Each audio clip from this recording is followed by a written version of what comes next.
Argentina y Chile van a perder la Antártida. Pero eso no es todo. La ONU advirtió que en pocos años va a haber un conflicto bélico a escala mundial. Conflicto que va a dejar desastres, tanto económico como social.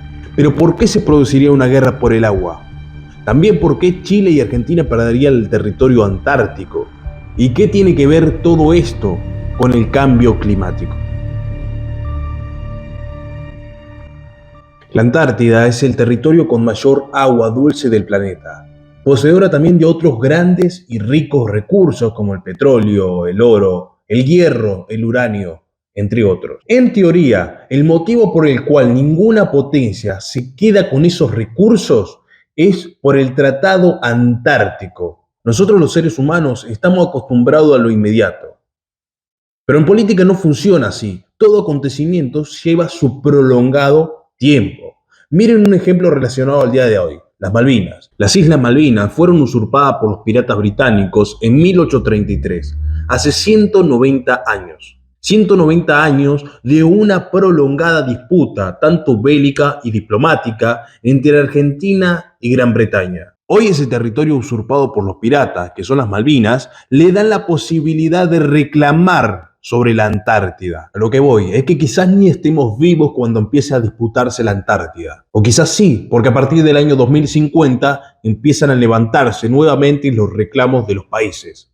Otro de los motivos por el cual la Antártida no es explotada por ninguna potencia es que no hay una auténtica escasez del agua, contrario a lo que dice la ONU, que está sosteniendo que 4 de cada 10 personas en todo el planeta Tierra tiene escasez. Sin embargo, a pesar de la realidad, quienes deciden cuál es la realidad para todos nosotros son ellos. Emomali Rahmon, el presidente de Tayikistán y que es uno de los 2 países coanfitriones de esta conferencia, señaló que existen 2 razones que están poniendo el agua en riesgo. La primera de ellas es la crisis climática y puso de ejemplo que 1.000 de los 14.000 glaciares que había en su país ya no existen, se derritieron por el calentamiento global. La segunda razón que pone en riesgo el agua es el crecimiento de la población. En 2018, un informe de la Organización de las Naciones Unidas para la Educación, la Ciencia y la Cultura, la UNESCO, advertía que la escasez del agua afectará a 5 millones de personas de aquí al 2050. ¿A quiénes culpa la ONU de la escasez del agua? Adivinen, a las personas. El ser humano es el principal responsable por sus acciones del cambio climático. El cambio climático es la responsable de la escasez del agua.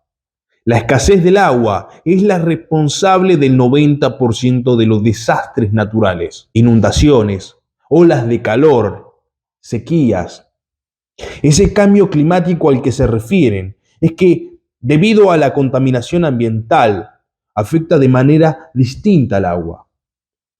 Por un lado tenemos el agua sólida, por el otro la líquida y la gaseosa. El agua sólida sería la Antártida y el agua líquida serían los ríos, los mares, los océanos.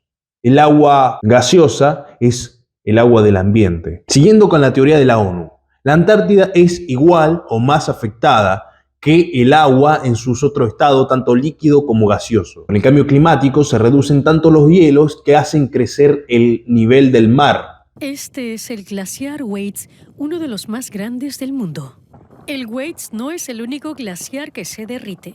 Los científicos estiman que para 2100 el nivel del mar aumentará en 1 metro, incluso más. Acá tengo unos datos que recopilé en una plataforma que por supuesto sigue la lógica de la Agenda 2030 de la ONU, que dice lo siguiente: el aumento de 30 a 50 metros del nivel del mar sumergirá a muchas de las mayores ciudades del mundo que se sitúan en la costa.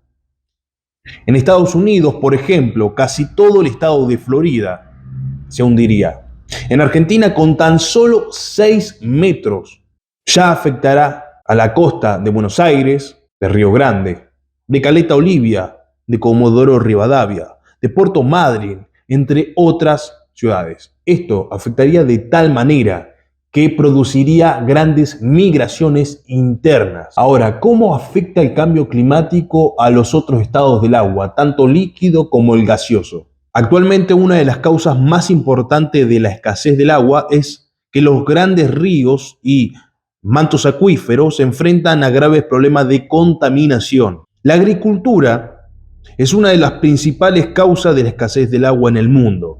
Esta actividad representa aproximadamente el 70% de las extracciones del agua a nivel mundial. El gran porcentaje del agua que se extrae se utiliza para el riego. Por otra parte, el uso del agua por parte de la industria representa aproximadamente el 20%. El otro punto es la sobrepoblación. La sobrepoblación ha acabado en gran medida con los humedales de todo el mundo.